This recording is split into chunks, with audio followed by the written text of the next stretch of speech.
Hello friends, I am Manu and welcome to our YouTube channel replication of Manu. My dear friends, आज हम लोग बिहार पारा medical 2022 में जो होने वाला है उसके लिए मोस्ट वीवीआई क्वेश्चंस को करेंगे। तो चलिए शुरू करते हैं। आप सभी को डेली 7:30 बजे जुड़ना है। चलिए शुरू करते हैं दोस्तों। तो यहाँ पे ये जो है दोस्तों, ये क्या है, तो ये आपका सिलेबस है, आप लोग समझ लीजिएगा, ठीक है। बार बार मैं एक ही चीज़ को रिपीट नहीं करूँगा, आप लोग समझ लीजिएगा, ठीक है। हर एक मतलब क्लास में मैं ये क्वेश्चन को डाल देता हूँ ताकि आपको ये याद रहे, ठीक है। चलिए बढ़ते हैं अगला क्वेश्चन की तरफ। और क्वेश्चन क्या कह रहा है देखिएगा। क्वेश्चन कह रहा है कुछ यहाँ पे सोशल मीडिया होल्डर्स है जो कि आप चाहे तो हमें फॉलो कर सकते हैं। और यहाँ पे आपको टेलीग्राम इंस्टाग्राम फॉलो कीजिए चाहे ना कीजिए, यहाँ पे आपको क्या करना है, टेलीग्राम चैनल ज्वाइन कर लेना है।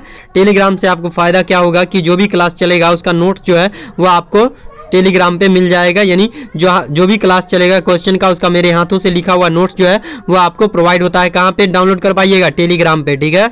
चलिए बढ़ते हैं क्वेश्चन की तरफ। और यहाँ पे लाइक शेयर सब्सक्राइब करना ना भूलिएगा दोस्तों। चलिए क्वेश्चन कर रहा है, भारत शासन द्वारा राजकीय चिन्ह अशोक स्तंभ कब अंगीकृत किया गया बताइएगा। कब अंगीकृत किया गया? 15 अगस्त 1948 को, 2 अक्टूबर 1947 को, 26 जनवरी 1948 को, 26 जनवरी 1950 को बताइएगा। तो ये आपको कब किया गया? 26 जनवरी में ही हुआ था, बताइएगा कब हुआ था। तो 26 जनवरी कब हुआ? 26 जनवरी कब हुआ बताइएगा। 26 जनवरी 1948 नहीं होगा, सी नहीं होगा। तो यहाँ पे हो जाएगा, क्या पता है आपको, 26 जनवरी 1950 ईस्वी को ये अंगीकृत हुआ, ठीक है। चलिए बढ़ते हैं अगला क्वेश्चन की तरफ। अगला क्वेश्चन करा है, दीनबंधु मित्र का नील दर्पण है एक क्या है? दीनबंधु मित्र का जो है नील दर्पण एक क्या है? एक नाटक है, कविता है, कहानी है, उपन्यास है, बताइएगा। दीनबंधु मित्र का नील दर्पण जो है क्या है? एक प्रकार का क्या है? नाटक है, कविता है, कहानी है, उपन्यास है। तो ये आपको क्या है दोस्तों, ये एक प्रकार का नाटक है। क्या है? एक प्रकार का नाटक है। यानी कि ए नंबर ऑप्शन जो भी लोग टिक कर रहे हैं ना, उन सभी का बिल्कुल राइट है दोस्तों। जो भी लोग ये ए नंबर ऑप्शन को टिक कर रहे हैं उन सभी का 100% राइट है। चलिए अगला क्वेश्चन की तरफ बढ़ते हैं। और अगला क्वेश्चन कर रहा है, बलेम नाम को छांटिए। बलेम नाम को जो है छांटिए, ये आपको हिंदी से आ गया है। क्या? बलेम नाम को जो है छांटिए, है ना। तो यहाँ पे बलेम नाम को छांटिए, ये आपको हिंदी से आ गया है दोस्तों। तो इसको मैं इंड करता हूँ। चलिए 4 नंबर में क्या कर रहा है, यहाँ पे कर रहा है 4 नंबर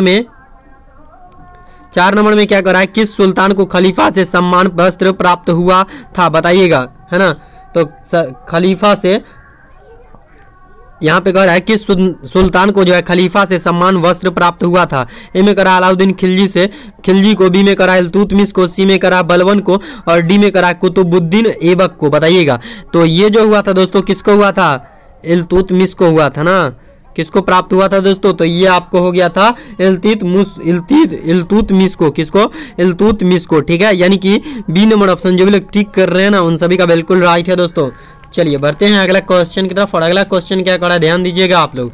अगला क्वेश्चन जो करा है, तो यहाँ पे इसका राइट आंसर बी हो गया। जो भी लोग कर रहे हैं 100% राइट है। आप सभी को क्या करना है कि यहाँ पे डेली आपको 7:30 बजे MCQs क्लास करना है। जितना आप लोग क्वेश्चन को MCQs कीजिएगा उतना आपका प्रैक्टिस बढ़ेगा, और जितना से जितना आप लोग मार्क्स स्कोर कर पाइए। आप लोग कोशिश कीजिएगा कि 65 से 70 क्वेश्चन मेरा सही होके आए, ठीक है। 65 से 70 क्वेश्चन, तभी आपको DMCH SKM CHP जो भी आपका सपना होगा वो आपको मिल पाएगा। चलिए अगला क्वेश्चन कर रहा है, जर्मनी जर्मनी की सहायता से निम्न में से किस इस्पात कारखाने की जो है शुरुआत की गई थी? तो दोस्तों यहाँ पे ये जो जर्मनी की सहायता से किया गया था, किसका शुरुआत, कौन सा कारखाना का बताइएगा। जर्मनी की सहायता से किस इस्पात कारखाने को शुरुआत की गई थी बताइएगा। राउरकेला इस्पात कारखाना, भिलाई इस्पात कारखाना, दुर्गापुर इस्पात कारखाना, और डी में करा बोकारो इस्पात कारखाना। तो दोस्तों ये आपको हो गया, क्या हो गया, जर्मनी की सहायता से जो है निम्न में से किस इस्पात कारखाने को खोला गया? तो दोस्तों इसको जो खोला गया ये आपको राउरकेला था। कौन सा? राउरकेला हो जाएगा। कौन? राउरकेला इस्पात कारखाना खोला गया था जर्मनी की सहायता से, ठीक है।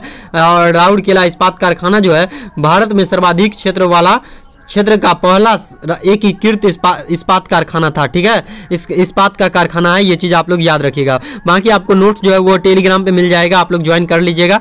अगला क्वेश्चन कह रहा है झील अथवा क्या, झील अथवा क्या कह रहा है, देखिएगा ध्यान दीजिएगा। कह रहा है झील अथवा तालाब के सतह जल पर पादप प्लवक के तेजी से बढ़ने वाले पुंज को कहते हैं, क्या कहते हैं बताइएगा। सुपोषण कहते हैं, जल पपड़ स्फुटन कहते हैं, सी में करा जल प्रदूषण कहते हैं, डी में करा जल संबून कहते हैं, बताइएगा। झील अथवा तालाब के सतह जल पर पादप प्लवक तेजी से बढ़ने वाले पुंज को क्या कहते हैं, तो ये आपको क्या कहते हैं, सुपोषण कहते हैं। क्या कहते हैं, नहीं कुपोषण कहते हैं, तो क्या कहते हैं, सुपोषण कहते हैं। क्या कुपोषण मत मारिएगा, सुपोषण कहते हैं। क्या कहते हैं, सुपोषण कहते हैं। क्या कहते हैं, सुपोषण कहते हैं, याद रखिएगा। चलिए अगला क्वेश्चन क्या कह रहा है, अगला क्वेश्चन कह रहा है, अगला क्वेश्चन सेंट जॉर्ज किला, सेंट जॉर्ज किला जो है, सेंट जॉर्ज किला कहाँ पे स्थित है, सेंट जॉर्ज किला कहाँ पे स्थित है बताइएगा। सेंट जॉर्ज किला जो है कहाँ पे स्थित है, कोलकाता में, कोची में, मुंबई में, चेन्नई में। तो इसका राइट आंसर जो भी लोग कर रहे हैं चेन्नई में हो जाएगा, उन सभी का बिल्कुल राइट है ना। तो यह किला जो है दोस्तों कब बनाया गया था, इसका निर्माण कब हुआ था बताइएगा। तो इसका निर्माण जो है 1640 ईस्वी में हुआ था, 1640 ईस्वी में। किसके द्वारा करवाया गया था, तो ईस्ट इंडिया कंपनी के द्वारा करवाया गया था। और यह किला जो है सेंट जॉर्ज किला जो है दोस्तों, ये मतलब लगभग जो है ईस्ट इंडिया 150 वर्षों तक जो है युद्धों और यानी 150 वर्षों तक है ना, लगभग 150 वर्षों तक जो है यह किला जो है सेंट जॉर्ज किला जो है ये लगभग 150 वर्षों तक जो है क्या हुआ कि यहाँ युद्धों और षड्यंत्रों का केंद्र बना रहा था। कौन किला, तो सेंट जॉर्ज किला। ठीक है, और इस किला में जो है ईस्ट इंडिया कंपनी का व्यापारिक केंद्र था। ईस्ट इंडिया कंपनी का व्यापारिक केंद्र कहाँ था, तो जॉर्ज सेंट किला था। ठीक है, चलिए अगला क्वेश्चन की तरफ बढ़ते हैं। और अगला क्वेश्चन कह रहा है गांधी जी क्या, गांधी जी क्या कह रहा है, कह रहा है गांधी जी की न्यायशीलता की अवधारणा है। ए में कह रहा है संपत्ति के निजी स्थायित्व के अधिकार को स्वीकार करती है। बी में कह रहा है पूंजीवादी समाज को समतावादी समाज में रूपांतरित यानी कि ट्रांसफर करने का काम करती है। धन की स्थायित्व क्या, धन की स्थायित्व और उपयोग की विधायी विनियम को शामिल करती है बताइएगा। तो इसका राइट आंसर क्या हो जाएगा दोस्तों, तो इसका राइट आंसर बिल्कुल सी हो जाएगा। जो भी लोग कह रहे हैं बिल्कुल सही जवाब है आपका, बिल्कुल सही जवाब है। चलिए अगला क्वेश्चन की तरफ बढ़ते हैं। और अगला क्वेश्चन कह रहा है राष्ट्रीय हरित अधिग्रहण क्या, राष्ट्रीय हरित अधिग्रहण का अध्यक्ष कौन है बताइएगा। राष्ट्रीय हरित अधिग्रहण का अध्यक्ष कौन है, तो ये आपको न्यायमूर्ति JS वर्मा है। क्या न्यायमूर्ति JS वर्मा है। ए में कह रहा है न्यायमूर्ति स्वतंत्र कुमार है, और सी में कह रहा है न्यायमूर्ति KG बालकृष्णा है, और डी में कह रहा है न्यायमूर्ति मार्कंडेय सिंह है बताइएगा। तो इसका राइट आंसर हो जाएगा क्या, एक को राइट आंसर नहीं है। जो भी लोग कह रहे हैं इन सभी चारों में से टिक कर रहे हैं, ये बिल्कुल गलत जवाब है दोस्तों। ये जो है बिल्कुल गलत ऑप्शन है, ये बिल्कुल गलत ऑप्शन है दोस्तों। ये इसका जो ये था दोस्तों कौन था पता है, तो इसका राइट आंसर जो हो जाएगा आदर्श कुमार गोयल हो जाएगा। अभी जो है ये इसमें से कोई नहीं है, आदर्श कुमार गोयल हो जाएगा इसका राइट आंसर। क्या आदर्श कुमार गोयल हो जाएगा। क्या आदर्श कुमार गोयल है ना, आदर्श कुमार गोयल हो जाएगा, ये चीज आप लोग याद रखिएगा। चलिए अगला क्वेश्चन की तरफ बढ़ते हैं। तो राष्ट्रीय हरित अधिग्रहण का अध्यक्ष जो है आदर्श कुमार गोयल है। ठीक है, चलिए याद रखिएगा ये हाई कोर्ट का जो है न्यायाधीश होता है, यानी हाई कोर्ट का जज होता है। ठीक है, चलिए बढ़ते हैं अगला क्वेश्चन। और अगला क्वेश्चन कह रहा है बलुई पत्थर क्या, बलुई पत्थर किस में रूपांतरित हो जाता है, बलुई पत्थर जो है किस में रूपांतरित हो जाता है। सेल खड़ी में, स्लेट में, और क्वार्ज ग्लास में, मार्बल में रूपांतरित यानी कि ट्रांसफर हो जाता है। बलुई पत्थर जो होता है वो किस में ट्रांसफर हो जाता है, तो ये आपको हो जाता है किस में, क्वार्ज ग्लास में। क्या क्वार्ज में हो जाता है। ठीक है, यानी शीशा में हो जाता है। ठीक है, याद रखिएगा दोस्तों। चलिए अगला क्वेश्चन की तरफ बढ़ते हैं। और अगला क्वेश्चन क्या करा है, निम्नलिखित में से क्या करा है, निम्नलिखित में से दोस्तों ये क्या करा है, निम्नलिखित में से पूंजी का कार्य नहीं है। निम्नलिखित में से जो है पूंजी का कार्य क्या नहीं है, पूंजी अंतरण है, मूल्य संग्रहण है, कीमत स्थिरीकरण है, और मूल्य मापन है। निम्नलिखित में से पूंजी का क्या काम नहीं है, तो ये कीमत स्थिरीकरण जो है ये पूंजी का काम नहीं है। ठीक है, कीमत स्थिरीकरण जो है ये पूंजी का काम नहीं है दोस्तों, याद रखिएगा। ठीक है, यानी कि सी नंबर ऑप्शन जो भी लोग टिक कर रहे हैं उन सभी का 100% राइट है। मैंने आपको बताया है कि आप सभी को प्रैक्टिस सेट किस तरीके से लगाना है। तो अगला क्वेश्चन भी आ चुका है आपके स्क्रीन पे, इसका जवाब आप लोग को देना है। कह रहा गंधार, गंधार कला किसके अधीन में फली फूली है? गंधार किला जो है ये किसके अधीन में फली फूली है दोस्तों? तो इसका राइट आंसर देना है आप लोग को। तो इसका राइट आंसर जो हो जाएगा क्या हो जाएगा? गंधार किला जो है किसके देख रेख में फूला है बताइएगा आप लोग। तो गंधार किला जो है, तो बताइएगा इसका आंसर दोस्तों। तो इसका आंसर क्या हो जाएगा? गंधार कला किसके अधीन में फली फूली? तो बताइएगा। ए में कह रहा है कुषाण काल के, कुषाण काल में, सातवाहन काल में, सी में क्या कह रहा है? गुप्त काल में, और डी में कह रहा है मौर्य काल में। बताइएगा गंधार कला जो है, गंधार कला किसके अधीन में जो है फली फूली? तो दोस्तों ये आपको किसके अधीन में फली थी? तो ये आपको कुषाण काल में फली फूली थी। किस काल में? कुषाण काल में। ठीक है, याद रखिएगा। यानी कि सी ए नंबर ऑप्शन जो भी लोग टिक कर रहे हैं ना उन सभी का 100% राइट आंसर है दोस्तों। बढ़ते हैं अगला क्वेश्चन की तरफ। अगला क्वेश्चन क्या कह रहा है देखिएगा। भारतीय संविधान क्या, भारतीय संविधान क्या कह रहा है? भारतीय संविधान, भारतीय संविधान का कौन सा भाग जो है राज्य के नीति निर्देशक सिद्धांतों से संबंध है? बताइएगा। तो इसका राइट आंसर क्या हो जाएगा दोस्तों? भाग हो जाएगा क्या? कौन सा भाग हो जाएगा? भाग 1, भाग 3, भाग 4, भाग 5। बताइएगा। तो इसका राइट आंसर हो जाएगा भाग 4। क्या? भाग 4 है ना। तो इसका राइट आंसर जो हो जाएगा भाग 4। ठीक है, भारतीय संविधान का कौन सा भाग जो है राज्य के नीति निर्देशक सिद्धांतों से संबंध रखता है? तो ये आपको भाग 4 संबंध रखता है। ठीक है, और इसको दोस्तों क्या कहते हैं, इसके बारे में हम आपको थोड़ा इंट्रोडक्शन दे दें कि भारत के नीति निर्देशक सिद्धांत यानी DSP, क्या DSP जो होता है, सॉरी मैं लिखता हूँ DPSP जो होता है शामिल है। ठीक है, शामिल है, इस सिद्धांत में शामिल है। और भारत संविधान क्या? भारतीय संविधान का अनुच्छेद 37 क्या? कौन सा अनुच्छेद जो है 37, अनुच्छेद 37 निर्देश सिद्धांतों के कार्य के बारे में जो है अवगत कराता है। क्या कराता है? 37 जो है ये आपको नीति निर्देश सिद्धांतों से अवगत करवाता है। ये चीज आप लोग याद रखिएगा। चलिए अगला क्वेश्चन की तरफ बढ़ते हैं। और अगला क्वेश्चन क्या कह रहा है ध्यान दीजिएगा, पढ़िएगा थोड़ा इसको, तो यहाँ पे आपको समझ आएगा। कह रहा है अगला क्वेश्चन क्या कह रहा है, ध्यान दीजिएगा। अगला क्वेश्चन कह रहा है भारत संघ का भाग होने से पहले गोवा किसका भूभाग था? बताइएगा। गोवा जो है अभी जो वर्तमान में आप लोग जाते हैं गोवा वाले बीच पे रानी आंखें मीच के ये मतलब जाते हैं और यहाँ पे बोलते हैं, है ना। तो भारत संघ का जो है भारत संघ का भाग होने से पहले गोवा जो है किसका भूभाग था? बताइएगा। ए में करा पुर्तगाल का, सी में करा फ्रांस का, सी में करा डेनमार्क का, डी में करा ब्रिटेन का। तो दोस्तों ये जो हो जाएगा गोवा जो है अभी पुर्तगाल किसका भूभाग था? तो ये आपका मतलब भारत से पहले जो है ये पुर्तगाल का भूभाग था। किसका भूभाग था? तो पुर्तगाल का भूभाग था। और इस पे दोस्तों मैं आपको बता दूं कि गोवा पहले गुजरात का एक उपनिवेश था। क्या था? उपनिवेश था। क्या था दोस्तों? उपनिवेश था। गोवा पहले जो है किसका उपनिवेश था? तो ये गोवा जो है पुर्तगाल का उपनिवेश था। ठीक है, याद रखिएगा आप लोग। चलिए अगला क्वेश्चन की तरफ बढ़ते हैं। और यहाँ पे मैं थोड़ा बता दूं कि पुर्तगालियों ने जो है गोवा पर कितने सालों तक इसमें जो है यहाँ पे राज किया था? तो यहाँ पे आप लोग जवाब दीजिएगा कि 450 सालों। क्या 450 सालों तक गोवा किसका रहा? तो पुर्तगाल का रहा दोस्तों। किसका? पुर्तगाल का। और एक चीज बता दें कि इसको मतलब भारत को कब सौंपा गया? तो इसको जो सौंपा गया था दोस्तों ये आपको 19 दिसंबर 1961 ईस्वी को सौंपा गया था ये भारत को। ठीक है, चलिए याद रखिएगा गोवा कब भारत को सौंपा गया? तो 19 दिसंबर 1961 ईस्वी को गोवा जो है भारत को सौंपा गया। ठीक है, चलिए अगला क्वेश्चन पर बढ़ते हैं। और अगला क्वेश्चन कह रहा है भारत में किसके शासनकाल में रेल और तार सेवा प्रारंभ हुई थी? बताइएगा। भारत में किसके शासनकाल में जो है रेल और तार सेवा जो है प्रारंभ हुई थी? लॉर्ड कैनिंग के शासनकाल में, लॉर्ड रिपन के शासनकाल में, लॉर्ड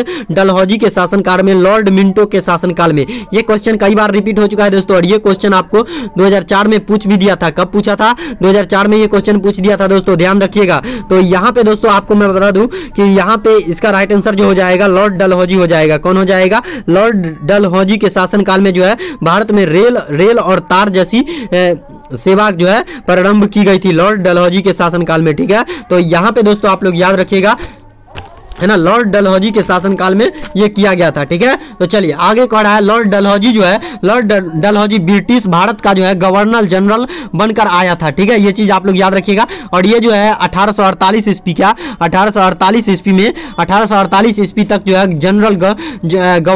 गवर्नर जनरल के पद पर काम किया था। कौन? लॉर्ड डलहौजी। 1848 ईस्वी तक जो है लॉर्ड डलहौजी जो है गवर्नर जनरल के पोस्ट पे जो है काम किया था। ठीक है, चलिए अगला क्वेश्चन की तरफ बढ़ते हैं। और अगला क्वेश्चन क्या रहा है, रेल क्या करा है, रेल की पटरियों के उत्तरोत्तर खंडों के बीच जगह छोड़ी जाती है, क्यों? आप लोग देखते होंगे कि रेल के बीच में मतलब दो लाइन है और इसमें जो है थोड़ा सा जगह छोड़ा जाता है ना। तो यहाँ पे जगह क्यों छोड़ा जाता है दोस्तों? तो ये आपको रेल का पटरी क्या होता है कि ठंडा महीना में सिकुड़ जाता है, गर्मी के महीना में पटरी जो है पिघलने लगता है, इसीलिए जो है उसको वहां पे उतना जगह दिया जाता है। तो यहाँ पे आप लोग एक ही बार में टिक कर रहे होंगे कि इससे जो है पटरियों के उसमें प्रसार को कंट्रोल यानी स्थान मिल सके, इसीलिए जो है यहाँ पे रेल की पटरियों के पास जो है उतना जगह छोड़ा जाता है। ठीक है, यहाँ पे याद रखिएगा सी नंबर ऑप्शन को। चलिए बढ़ते हैं अगला क्वेश्चन की तरफ। और अगला क्वेश्चन क्या कह रहा है देखिएगा, आदि ग्रंथ को किसने संग्रहित किया था, बताइएगा। आदि ग्रंथ को किसने संग्रहित किया था? आदि ग्रंथ को जो है किसने संग्रहित किया था? गुरु गोविंद सिंह, गुरु अर्जुन देव, गुरु नानक देव, गुरु आनंद देव, बताइएगा। आदि ग्रंथ को जो है किसने संभाल के रखा था यानी संग्रहित किया था? तो ये किया था दोस्तों, पता है, अर्जुन देव। कौन? अर्जुन देव किए थे। कौन किए थे? अर्जुन देव, है ना। तो इसका राइट आंसर क्या हो जाएगा? गुरु अर्जुन देव। ठीक है, और ये जो है दोस्तों आदि ग्रंथ जो है सिख धर्म से संबंधित धार्मिक ग्रंथ है। ठीक है, और इसको जो लिखा गया था दोस्तों, इसको जो है जिसे पांचवें सिख गुरु श्री अर्जुन देव के द्वारा रचा गया था। ठीक है, और कब रचा गया था? तो इसको रचा गया था दोस्तों कब, आप लोग को मैं बता दूं कि इसको कब रचा गया था। तो इसको जो रचा गया था दोस्तों 1604 ईस्वी में, 1604 ईस्वी में इसको रचा गया था। ठीक है, गुरु अर्जुन देव के द्वारा, याद रखिएगा। चलिए अगला क्वेश्चन की तरफ बढ़ते हैं। और अगला क्वेश्चन क्या कह रहा है देखिएगा, ध्यानपूर्वक करा है, निम्नलिखित में से किस तिथि को चौड़ी चौड़ा हत्याकांड हुआ था, बताइएगा। और चौड़ी चौड़ा हत्याकांड क्यों हुआ था ये भी आप लोग बताइएगा दोस्तों। ए में कह रहा है यहाँ पे जो हो जाएगा चौड़ी चौड़ा हत्याकांड, आप लोग 10th क्लास में पढ़े होंगे, है ना। तो बताइएगा आप लोग, 10th लेवल का ये क्वेश्चन है। ए में कह रहा है 2 फरवरी 1922 ईस्वी को हुआ था, 5 फरवरी 1922 ईस्वी को हुआ था, 4 फरवरी 1922 ईस्वी को हुआ था, 6 फरवरी 1922 ईस्वी को हुआ था, बताइएगा। निम्नलिखित में से किस तिथि को जो है चौड़ी चौड़ा हत्याकांड हुआ था दोस्तों? तो ये आपको हुआ था कब, पता है? 4 फरवरी 1922 को हुआ था। एग्जैक्ट टाइमिंग जो था दोस्तों ये था आपको 4 फरवरी 2022 को, सॉरी 1922 को हुआ था, 2022 में थोड़ी होगा। चौड़ी चौड़ा हत्याकांड जो हुआ था ये आपको 4 फरवरी 1922 को हुआ था। और ये कांड क्यों हुआ था दोस्तों, पता है आपको? ये कांड जो हुआ था, ये कांड क्यों हुआ था, बताइएगा आप लोग। ये कांड क्यों हुआ था दोस्तों? तो ये कांड जो है, ये कांड हुआ था किस वजह से, पता है? इसमें जो है 22 को पुलिसकर्मी को जिंदा जला दिया गया था, यही इसका तत्काल कारण था। ठीक है, और याद रखिएगा इस चीज को दोस्तों, गोरखपुर जिले के चौड़ी चौड़ा जगह में यह हत्याकांड हुआ था। ठीक है, 22 गो पुलिसकर्मी को जो है यहाँ पे जिंदा जला दिया गया था। ठीक है, और यही इसका फिलहाल का कारण था। ठीक है, चलिए अगला क्वेश्चन की ओर बढ़ते हैं। और अगला क्वेश्चन क्या कह रहा है, जनगण मन को भारत के राष्ट्रगान के रूप में किस वर्ष स्वीकृत किया गया, बताइएगा। किस वर्ष स्वीकृत किया गया, आप लोग देखिएगा थोड़ा। तो कब किया गया बताइएगा आप लोग, है ना। जनगण मन को जो है भारत के राष्ट्रगान के रूप में कब स्वीकृत किया गया? ए में करा है 1951 ईस्वी में, बी में करा है 1947 ईस्वी में, और सी में क्या करा है 1950 ईस्वी में, और डी में क्या करा है दोस्तों? डी में जो करा है, डी में क्या करा है देखिएगा, डी में ध्यान दीजिएगा थोड़ा सा आप लोग, डी में आप लोग ध्यान दीजिएगा। डी में जो करा है आपको, डी में क्या करा है ध्यान दीजिएगा दोस्तों, डी में करा है 1949 ईस्वी, बताइएगा। तो इसका राइट आंसर आप लोग को देना है डियर फ्रेंड्स, और दे के जाना है। ठीक है, एक और क्वेश्चन बच गया है, तो इसका राइट आंसर जो हो जाएगा क्या हो जाएगा, 1950 ईस्वी को इसको जो है जनगण मन को भारत के राष्ट्रीय गान के रूप में स्वीकृत कर लिया गया। कब? 1950 ईस्वी में। ठीक है, याद रखिएगा। चलिए अगला क्वेश्चन की तरफ बढ़ते हैं। और सबसे लास्ट क्वेश्चन क्या कर रहा है, सानिया मिर्जा। क्या सानिया मिर्जा कौन है? अभिनेत्री है, खिलाड़ी है, नर्तकी है, डिजाइनर है। तो सानिया मिर्जा कौन है आप लोग जानबे करते हैं, टेनिस खिलाड़ी है। तो खिलाड़ी ना है, टेनिस खेलती है ये। ठीक है, चलिए अगला क्वेश्चन नहीं, आज के लिए इतना ही रखते हैं दोस्तों। और कुछ लाइन्स मैंने लिख दिया है, तेरा नजरिया मेरे नजरिए से अलग था, शायद तुम्हें वक्त गुजारना था और हमें सारी जिंदगी गुजारनी थी। तो इसी चंद लाइनों के साथ आज का ये क्लास यहीं पे एंड होता है दोस्तों। और आपको हमारी क्लास पसंद आई है तो प्लीज़ लाइक कीजिए, प्लीज़ इस क्लास को जो है लाइक कीजिए, शेयर कीजिए अपने दोस्तों के साथ, और साथ ही साथ चैनल को सब्सक्राइब भी कीजिए, ताकि आगे भी आपको पैरामेडिकल से रिलेटेड ऐसी ही क्लासेस और वीडियोज मिलती रहेंगी और हम हेल्प करते रहेंगे। चलिए दोस्तों आज के लिए इतना ही रखते हैं, और इसी चंद लाइन के साथ आज का ये क्लास यहीं पे एंड होता है। कुछ डाउट्स हो तो आप कमेंट कर दीजिएगा, जिसका जवाब मैं अच्छे तरीके से दूंगा। तो चलिए आज के लिए इतना रखते हैं। Thanks for watching my dear friends.